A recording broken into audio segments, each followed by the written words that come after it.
바로 오늘 이슈 출발해 보도록 하겠습니다. 명태균 씨부터 한번 잡고 가볼까요, 부장님? 예, 저 명태균 씨하고 김영선 전 의원에 대해서 진행된 영장 실질 심사가 진행되고 있습니다. 구속 여부가 아마 오늘 밤 늦게 나올 것 같은데 일단 구속 가능성을 어떻게 보시는지 신인규 변호사님부터 말씀. 구속 가능성 명태균 씨. 일단 오늘 그 출석할 때는 아무 말 안 하고 들어가더라고. 기자들 질문이 있어가지고. 근데 일단 지금 명태균 사태가 너무 좀 장기화되면서 이제 언론 지면을 한 2달 넘게 가득 채웠는데 이제 오늘 일단락은 되는 겁니다. 일단 사법부가 오늘 영장에 관한 판단을 하는데 이 영장 발부라는 거는 유무죄에 관한 판단은 아니고요. 이제 범죄 혐의가 소명이 되면 도주 우려랑 증거인멸 우려가 있을 때 이제 법관이 발부를 하는 거거든요. 네. 근데 지금까지 명태균 씨에 대해서는 뭐 범죄 혐의가 매우 무겁죠. 뭐 공천 개입부터 해서 여론 조작 뭐 여러 가지 있지만은 지금은 이제 정치 자금법으로만 넣습니다만은 아마 재판부가 이 여러 가지 수사에 앞으로 펼쳐질 것까지도 이미 다 같이 볼 수밖에 없는 거고 거기다가 뭐 도주의 우려는 뭐 차치하더라도 증거인멸 우려는 이미 본인이 그렇죠. 증거인멸을 시켰다라는 그 녹취가 나오기도 했고 여러 가지 이제 인멸의 정황들이 나오고 있어서 저는 명태균, 김영선 두 분에 대해서는 발부로 예상을 하고 그 두 분 있잖아요. 그 지방선거 관련해서 정치 자금을 이제 했다라는 분들은 약간 그 범행을 인정을 하고 있다라고 합니다. 근데 인정하고 예비 있으면 후보들? 예비 후보 중에 그분들은 인정을 좀 하는 분들이 계셔서 인정하면은 구속시킬 필요는 없거든요. 그래서 그분들은 아마 불구속 수사로 가닥을 잡지 않을까 그렇게 예상해 봅니다. 김주일 대표님 좀 어떠세요? 네, 뭐 신인규 변호사가 잘 설명을 해줬고 저 기억하실지 모르겠는데 제가 한 10월 중순쯤에 한 달 안에 구속될 거다. 맞아요. 그 얘기 하셨어요. 맞아요. 지금 거의 딱 정확하게 지금 한 달 정도 됐거든요. 11월 오늘 14일인가? 15일인가? 네. 오늘 14일. 그러니까 딱 한 달 이제 된 거고. 그러니까 저번에도 말씀드렸지만은 대략 딜이 끝난 것 같아요. 그러니까 용산에 이제 대통령이 기자회견하고 본인이 이제 명태균 씨의 관계를 저 뭐 통화를 한 거는 인정을 했지만 기억이 안 난다라고 얘기를 했고 그렇죠. 뭐 공천 뭐 줄 수도 있는 거 아니야? 뭐 이런 얘기까지 조언할 뭐 수도 있는 했잖아요. 거 아니야? 뭐 이런 얘기. 검찰은 일종의 가이드라인으로 뭐 받아들이고 있더라고요. 명태균에게 주는 그 무언의 가이드라인. 예, 맞습니다. 그러니까 그거를 가이드라인으로 그래서 그 시점 자체도 부적절했다 사실은. 명태균 검찰 조사 전날에 이게 하는 게 근데 뭐 어쩔 수 없었죠. 여러 가지 이제 일정상으로 봤을 때. 그래서 그 검찰은 말씀하셨지만 정치자금법으로 지금 명태균이 하는 게 동거래 문제가 있잖아요. 그거는 김영선하고 동거래 그리고 지방의원 후보자들 예비 후보자들의 동거래 요 하나가 있고 하나는 여론조사 조작이 있고 하나는 공천 개입 문제가 있고 사실은 그냥 돈 문제도 공천 개입하고도 영향이 있지만 또 하나는 이제 창원 산단 이권 개입 문제가 있는데 덜 무르익었다고 하더라도 하나도 지금 이제 아직 이게 혐의가 지금 조사가 제대로 안 이루어지고 있다. 그렇죠. 물론 물어봤어요. 검찰이 명태균이 불러가지고 김건희 여사랑은 왜 통화했어? 왜 전화했어? 뭐 윤석열 대통령이랑 했어? 이런 것들은 물어는 봤습니다만은 영장이 안 나와 있잖아요. 그러니까요. 전체적으로 보면은 여기에서 이제 딜이 들어갔다라고 저는 이제 보는 거고 또 잠깐 들어가 있어. 쉽게 얘기하면 이런 식으로 저는 딜이 들어갔다고 봐요. 그러니까 구속은 어쨌든 될 거다. 어떤 방식으로는 될 거다 그렇게 봅니다. 근데 저는 요 딜 관련해서는 저도 돼 있을 거라고는 보는데 하나 변수는 뭐냐면 수사가 생물이거든요. 그러니까 개시되기까지가 어렵지 개시되면 그 다음부터 이제 어디로 튈지는 아무도 예상을 못하는 겁니다. 왜냐하면 어디서 어떤 증거가 나와가지고 그게 어디로 흘러나갈지 모르니까. 그래서 저는 이번에 일단 그래도 구속영장 발부가 되면 명태균은 들어가서 아무리 딜을 받더라도 본인이 예상한 대로 이게 안 굴러갈 수가 있어요. 그리고 이제 김소연 변호사가 지금 변호인으로 들어갔는데 이분과의 신뢰관계가 깨질 가능성도 꽤 있습니다. 명태균 씨와? 신뢰가 깨질 수 있죠. 그 정준길 변호사도 사임하고 지금 안 하고 있잖아요. 맞아. 그러니까 지금 이 명태균과 김소연과의 관계도 깨어질 수도 있다고 보여지기 때문에 이제 제가 말씀드리고 싶은 거는 이 수사가 어디로 튈지 모른다. 그래서 저는 명태균 씨도 들어가서는 태도가 바뀔 수 있는 거예요. 갑자기 에라 모르겠다 다 불어버리자 이럴 수가 있어서 이 죄수의 딜레마가 아마 구속 그 기점으로 해서 상당히 또 한 번 해제되는 저는 그런 면이 좀 생길 것 같다라는 생각이 듭니다. 구속까지는 어느 정도 딜이 그 딜대로 흘러가는 거일 수도 있지만 수사가 들어가게 되면은 명태균 씨가 생각하고 있는 방향성과 다르게 뭐야 나를 왜 이렇게 봐라 이거 아닌데? 그렇죠. 라는 분위기가 나와버리면 다 불 수도 그러니까 쉽게 있다. 말해서 이제 밖에서 그냥 밥을 돈 주고 사 먹을 때랑 무상급식이 나와가지고 안에 들어가서 먹을 때랑 이게 느낌이 다르거든요. 그래서 아마 매일 이제 검찰에 불려가서 조사 받을 텐데 그때부터 이제 본인이 이렇게 좀 자포자기할 수도 있어요. 이제 심리적인 게 지금 명태균 씨 굉장히 불안해 보이잖아요. 이게 구속이 됐을 때 또 한 번 출렁하거든요. 그럴 때 이제 그동안 뭐 대통령실가 딜을 설사 했더라도 그거대로 드라마 각본대로 가기는 어렵다. 저 그렇게 봅니다. 저 여지껏 그 신뢰들을 보면은 이렇게 하기로 했는데 가다가 보면은 새로운 증거가 나오고 또 새로운 사람들이 튀어나오고 그러면서 이렇게 뒤집히는 경우를 저도 많이 봤던 기억이 납니다. 이게 되게 이제 재밌는 포인트가 몇 가지가 있는데 뭐 김소연 변호사 얘기가 있나요? 뒤에 따로 하나 김소연 변호사 얘기를 하면은 네. 그러니까 김소연 변호사가 지금 이준석을 악의축이라고 하고 때리고 이준석을 있잖아요, 이제 그래서. 공격을 하면서 공개를 또 했잖아요. 그러니까 2022년 5월 9일 0시 20분에 이준석이 명태균한테 윤이 경선하라고 했다던데 이렇게 얘기를 했잖아요. 그거는 이제 이준석이 고의로 통화를 유도를 했다. 윤석열과 명태균의 통화를 유도를 했다라는 걸로 해가지고 이걸 악의축으로 하고 친윤들도 그쪽 프레임으로 갔는데 이준석으로 가죠. 결과적으로 보면은 이거는 이 서사의 완결성을 그걸 활용점정이 된 거예요. 김소연이. 그래서 김소연의 지금 예전에 김소연이 그 성상납 의혹 소위 말해서 이준석의 그거는 이제 다 무혐의가 났습니다만 어쨌든 그때 아이카이스트 김성진 대표 변호인을 하고 그때 이준석하고 악연이 생기면서 가세연에 나가가지고 막 이준석하고 다투고 막 이랬던 거 있단 말이에요. 네. 그래서 이게 명태균을 보호하려고 지금 변호인으로 들어온 게 아니라 이준석을 깔라고 쉽게 얘기하면은 이게 지금 온 게 너무 보여요. 게다가 제가 이런 변호사를 본 적이 없어요. 무슨 얘기냐면은 네. 검찰에서 무슨 조사를 받고 나왔는지 모든 얘기를 다 해줘요. 기자들한테 나와가지고 오늘 명태균이가 뭐를 했고 이렇게 말 많은 변호사를 본 적이 없습니다. 변호사들도 지금 혀를 다 끌끌 차고 있어요. 얘가 지금 뭐 돈을 주는지 안 주는지 모르겠는데 제가 알기로는 무료 변호로 알고 있거든요. 맞아요. 지금. 그러니까 명태균이가 돈이 없어가지고 사실은 제대로 된 변호사를 못 썼고 처음에 제가 알기로는 지검장 출신의 뭐 이 사람을 그쪽에 있는 사람을 쓰려고 하다가 이게 어그러졌다는 얘기까지 들었어요. 명태균 속으로 후회하고 있을 가능성 굉장히 높다. 망했다라는 거고 또 하나 제가 이제 들은 얘기. 자 김건희 500만 원 우리 뒤에 이제 좀 설명을 하겠지만 네. 요거 정황이 뭐냐면은 검찰에서 절대 이거 나가서 얘기하지 마라. 명태균 씨한테? 명태균 쪽한테 쪽한테? 명태균한테 이거는 얘기하면 안 돼라고 얘기를 했다라는 거예요. 오. 그리고 이거는 강혜경도 지금 검찰에서 8차례 조사받으면서 얘기를 했잖아요. 네. 이미 강혜경 쪽한테도 이거 얘기하면 안 돼라고 신신당부를 했던 거예요. 그러니까 왜 그러냐면은 이거는 그러니까 이 본줄기하고 또 다르게 또 돈 문제로 김건희 돈 문제로 튈 수가 있는 거잖아. 그러니까 검찰도 이제 이게 복잡해지고 그러니까 하도 입이 싸니까 다들 얘기를 신신당부를 했어. 네. 근데 이게 어디서 또 유출이 돼가지고 한겨레가 또 썼어.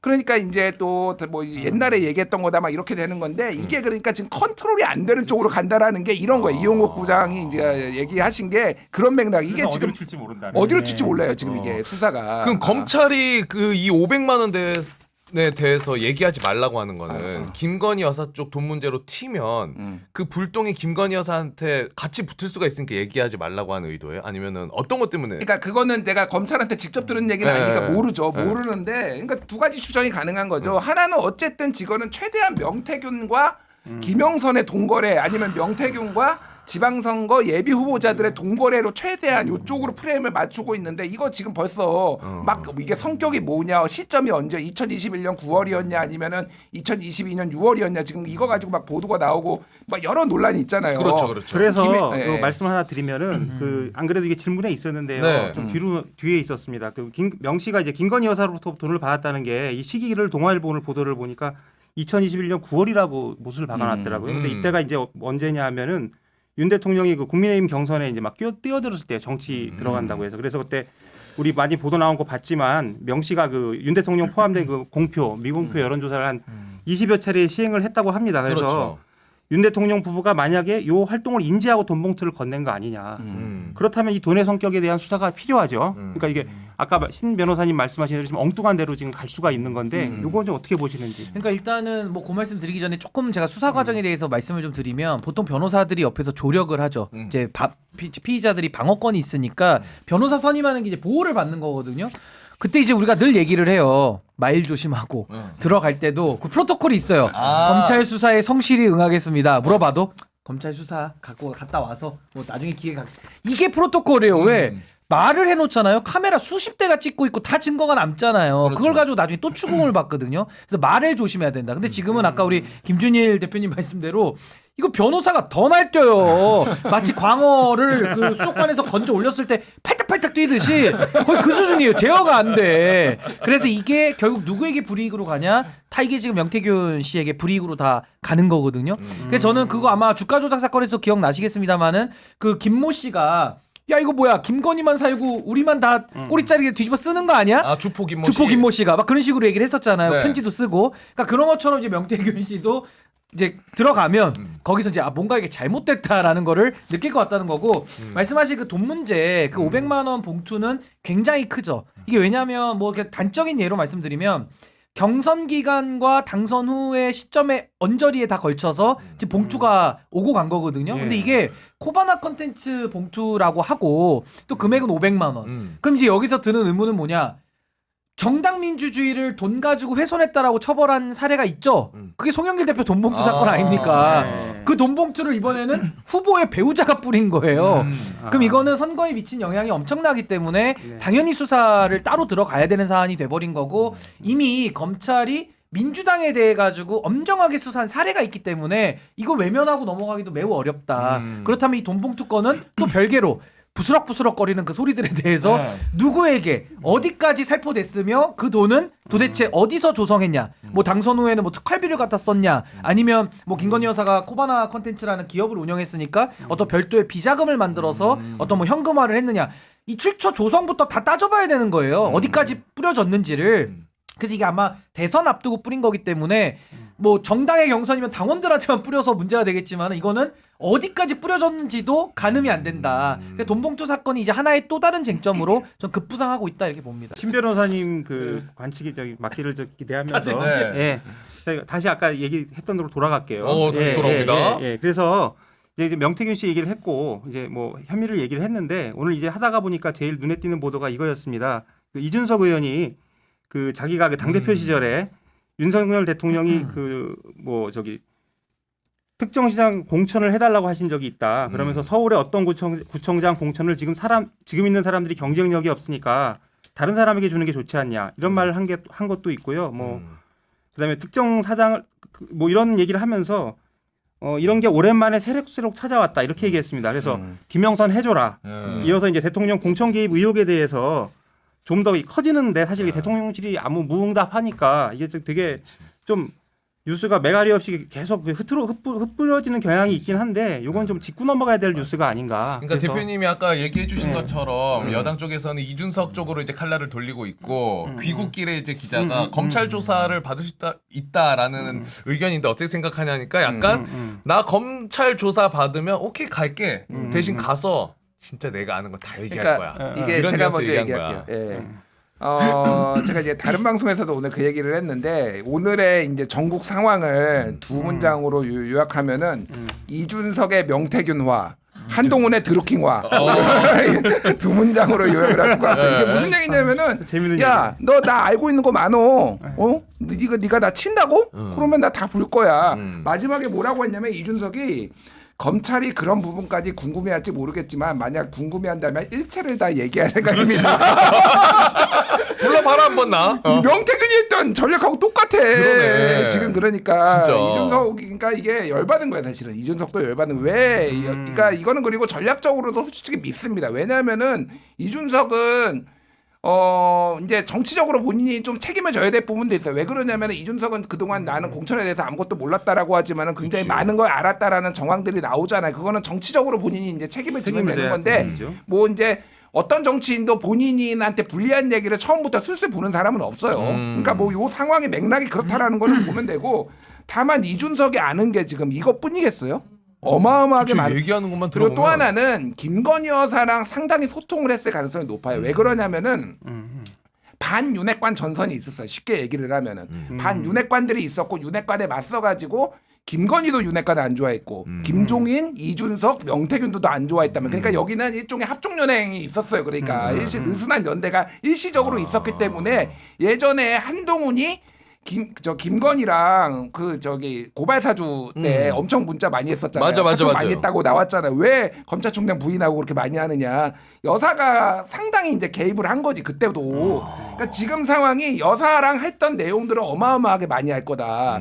이들이 지금 이거 나 수사한다고? 그리고 논리적으로 봐도 이게 이준석이 수사 대상이 되면은 김건희, 윤석을 다 조사해야 돼요. 이거는. 그렇지. 그렇게 될 수밖에 없어요. 윤상현까지 다 조사를 해야 되니까 이거는 완전 뭐라고 했잖아요. 그러니까 동귀여진, 양패구상 막 이런 식으로 좀 가는 거예요 지금. 이 의원이 그런 얘기를 하더라고요. 오랜만에 새록새록 다 찾아봤다. 그러니까 이게 더 찾아보겠다. 뭐 약간 이런 의미로. 아니 근데 저는 이게 굉장히 지금 중요한 국면으로 가고 있다라는 생각이 드는 게요. 제가 방송 나와서 명석희 동맹이라는 얘기를 옛날부터 했어요. 명석희가 누구냐면 명태균, 이준석, 김건희, 명석희 동맹 이 얘기를 계속했는데 이준석 의원이 뭐 제 방송을 봤는지는 모르겠습니다만은 다른 방송 나가가지고 뭐 자기랑 윤석열이랑 명태균이랑 동맹이라고 하는데요라고 하면서 또 반박을 하더라고요. 전 윤석열하고 동맹이라고 얘기 안 했고 명석희, 김건희 더 윗단계랑 저는 동맹이다 바로 잡아줍니다. 근데 이 얘기를 부인하던데 부인할 수 있습니까? 오늘 이 시점에 와서는 부인이 가능하냐고요. 그러니까 명석희 동맹을 이제는 국민들이 그 진실을 알고 싶어한다. 근데 저는 우리 김준일 대표님 말씀대로 윤핵관을 놓고 보면은 그들은 한 몸이었던 거예요. 윤핵관을 몰아낼 때까지는 손을 잡는데 그때 이준석 의원이 권력투쟁에서 밀려난 거죠. 그러니까 손을 잡았던 것들을 부인하기 어려울 거고 지금도 그 김소연 변호사가 와서 얘기한 게 2022년도 4월 달에 본인의 윤리 문제를 가지고 김건희한테 한번 좀 알아봐라라는 얘기를 했다라는 거예요. 그럼 본인의 구명 얘기까지 김건희한테 할 정도면은 동맹 중에 동맹, 슈퍼 동맹이죠. 그게 명태균 씨 통해 가지고 했다는 거죠. 이제 명태균을 통해서 했죠. 네. 본인은 대선 때 하도 감정 다툼이 심했기 때문에 직접은 못했을 거고 명태균을 통했다는 거고. 근데 저는 이준석 의원이 핵심은 아니에요. 그냥 뭐 처벌 받든 안 받든 정치적 그쵸. 무능으로 공격받든 그냥 뭐 방조범 내지는 그냥 뭐 공범 중에 1 정도예요. 주범과 몸통은 윤석열, 김건희인 건 맞습니다. 근데 이준석 의원을 조사하지 않고서는 이게 당 내에서 있었던 일이고 당에서 공천을 준 거기 때문에 공천 개입이라는 말은 필연적으로 당의 공천, 당의 공천을 제대로 못하고 외부의 외력에 의해서 했다라는 얘기이기 때문에 당 내부를 조사하지 않고서는 외부를 조사할 수도 없는 거예요. 그러니까 저는 검찰 수사의 순리상 이준석, 김종인 찍고 저는 갈 수밖에 없다라는 게 생각이 들고 절대 못 덮는 게 이미 윤석열 대통령 육성이 나와버렸어요. 만약 이게 안 나왔다라고 하면은 이준석한테 꼬리 자르기 하면서 덮어씌우고 뭐 마무리도 할 수 있겠지만 윤석열 육성을 다 듣고 해줘라 말이 많네 국민들이 다 들었는데 이거 어떻게 덮냐고요. 그러니까 저는 그 걱정은 안 해도 될 것 같고 네. 그럼 이제 저는 오늘 이준석 의원의 화법 중에 아까 명태균화라고 하신 게 저는 가장 맞는 표현이라고 보고 저는 또 한 번 국민들을 실망시킬 수밖에 없는 표현이 검찰이 궁금해한다면 내가 가서 일체의 진실을 말해줄 수 있다. 그러니까요. 네. 근데 그 말에 내포된 의미 뭐냐면 검찰 니들이 살아있는 권력 수사할 수 있어? 못하잖아. 그러니까 나는 말 못해. 이거예요. 그러면 이거는 명태균의 말과 똑같습니다. 내가 불면 니들 감당 가능하겠어? 똑같잖아요.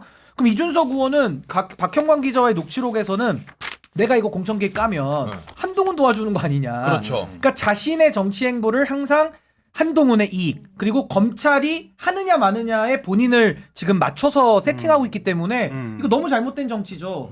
국민들 앞에 지금 국민들이 의혹을 해소하라고 이준석 의원한테도 얘기하고 있거든요. 궁금해하고. 그 국민 앞에 본인이 아는 거를 얘기를 하려면 하고 안 할 거면 입을 닫고 천하람 의원처럼 차라리 잠적을 하는 게 맞지. 이렇게 나와가지고 이 말 저 말 협박하면서 명태균화 되는 것은 전 이준석 의원도 이건 국민들에게 더 실망시키는 포인트다라는 생각이 들고요. 오늘 굉장히 중요한 건 두 가지인데 하나는 이준석 의원이 명태균하고 정보를 주고받았잖아요. 그러니까 네. 굉장한 그 유착관계 이거 하나랑 또 하나는 정진석 쪽으로 총구를 돌리려고 하는 것 같아요. 그러니까 지방선거 구청장과 시장 얘기를 꺼내면서 당시 공관위원장이 정진석이었기 때문에 지방선거 관련해서. 이제는 윤상현 쪽 요거 받고 지방선거 한번 까보자. 요거를 지금 이준석 의원은 노리는 것 같아요. 제가 요새 출입한 지는 좀 됐지만 이게 뉴스를 좀 종합을 해보면 그 이준석 의원하고 저기 윤상현 위원장하고 그렇게 사이가 나쁜 것 같지는 않아요. 근데 이제 정진석 의원하고는 워낙 철천지 원수 같은 사이라 뭐 개인적 동기도 충분할 거라 생각이 드네요. 자, 그래서 여기서 이제 말씀을 하셨는데 사실은 그 다음 질문이 이제 그 이준석 의원도 조사를 받아야 되느냐 이런 질문을 드리려고 그랬는데 지금 변호사님께서 다 말씀을 하셨고, 네. 예, 저도 이제 개인적으로 생각을 붙이면 이준석 의원을 잘 모르지만 굉장히 신선하게 보고 잘 봤는데 상당히 노예한 것 같아서 좀 그게 씁쓸해요. 그러니까 왜 이렇게 벌써부터 하면 나중에 어떻게 되려고 이러나 이 친구가. 저는 이제 뭐 이준석 의원이 나중에 대선에 대한 꿈을 좀 품고 최소한 정말 내 몸에 구정물을 안 묻히려고 한 노력인 것 같은데 오히려 그 방향성이 오물을 뒤집어 쓴 느낌이에요 지금. 그러니까 처음부터 잘 막을 수 있는 포인트들이 많았는데 돌아 가다가 오히려 중심에 또 설 수 있는 상황도 왔다. 그러니까 이게 중요한 거 제가 아까 빠뜨렸는데 네. 알았으면 공범이고 몰랐으면 무능이라는 프레임이 있어요. 그동안 이준석 의원은 전형적인 몰랐기 때문에 무능이라는 프레임을 감수하고 가려고 했던 겁니다. 그래서 나 윤상현한테 다 일임했고 난 몰라. 나 모르는데 무슨 일이 있었는지도 나는 몰라. 이런 식이었거든요. 근데 오늘부터는 그 카카오톡 보낸 밤에 문자했던 게 나왔기 때문에 알았잖아요. 본인이 명태균이 김영선 미는 것도 알았고 그 명태균한테 오해를 바로잡아주기 위해서 자기가 당 대표인데 공천을 관리할 어마어마한 책임을 갖고 있는 공당의 대표가 명태균이 뭐라고 그것도 미리. 그 바깥에 있는 네. 그것도 공천에 개입하려는 세력에게 정보를 내준 거 아닙니까? 그렇지. 이게 뭐냐? 도이치모터스 주가 조작할 때 권오수 회장하고 정보 주고받는 거랑 이게 뭐가 달라요? 내부자 거래랑 공천권을 놓고 내부자 거래 시세 조정한 거랑 똑같거든요. 그러니까 저는 이준석 의원이 이제는 몰랐다 무능 프레임으로는 못 간다라는 걸 알고 그냥 이번에 깠다. 알았다라는 걸 자백해 버린 거예요. 근데 알았으면 어떻게 되냐면요. 이제부터 심각해지는 게 수사도 들어오지만 알았으면 공범론이거든요. 공범은 이제 사법의 논리입니다. 정치의 논리를 뛰어넘었어요. 그래서 이제 앞으로는 본인의 사법적 방어에 더 집착할 그럴 가능성이 매우 높다 이렇게 봅니다. 네.